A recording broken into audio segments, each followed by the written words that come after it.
बाप बनने वाले हजरात, आप भी अपने पार्टनर्स को पीछे से गले लगाएं। असलान, ये तुम क्या कर रहे हो? उसने कहा तो मैं गले लगा रहा हूँ। ठीक है, बाकी भी ट्रेनिंग ले रहे हैं, मगर तुम्हारी तरह चिपक तो नहीं रहे। इसका मतलब वो अपनी बीवियों से मोहब्बत नहीं करते। मैं तो करता हूँ। लगता है आप अपनी बीवी के बहुत करीब हैं। माँ और बाप गहरी सांस ले इस तरह। लगता है तुम्हारी डेट बहुत करीब है। तुम्हें मेरे साथ ऐसा नहीं करना चाहिए। मैं भी हर बात तुमसे उम्मीद लगा लेती हूँ, लेकिन फिर मायूस होती हूँ, दुख पहुँचता है मुझे। तुम भी तो कभी मुझे समझो प्लीज। मैं तुमसे वादा करता हूँ, वक्त लगेगा लेकिन सब ठीक हो जाएगा। भाई मैं आपको बता रहा हूँ, लैला तो बिल्कुल हद से निकल गई है। बात तो सही है उमर। मैं इस मामले को जल्दी खत्म कर दूंगा। वेलकम साहिबा। एलिफ साहिबा कैसी हैं? आजकल तो बहुत मसरूफ है, वक्त ही नहीं मिलता उसे। जब बरकत आती है तो हर चीज में ही आती है ना?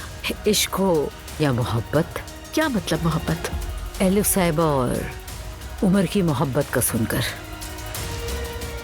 रूहान ने तो बताया ही नहीं कि सफाई करने वाली आने वाली है। अरे नूर, खुशामदीद। क्या हुआ है? तुम्हारी अम्मी ने मुझे सफाई वाली समझ लिया, सिर्फ झाड़ू पकड़ाना रह गया था हाथ में। खैरियत है बेटा, कहाँ जा रहे हो? अजहर अंकल से बात तो करूं बाबा। तो क्या आप अपने चचा से सवाल पूछोगे? उसने आओ देखा न ताओ सुबह सवेरे मेरे भाई के घर पहुंच गई और जाकर कह दिया कि उमर की जिंदगी में जो औरत है वो एलिफ असलान है। मेरा सबसे बड़ा मसला, सबसे बड़ी फिक्र ज़ैनब है। मैं उसे बिल्कुल खोना नहीं चाहता। एलिफ और उमर का क्या मतलब?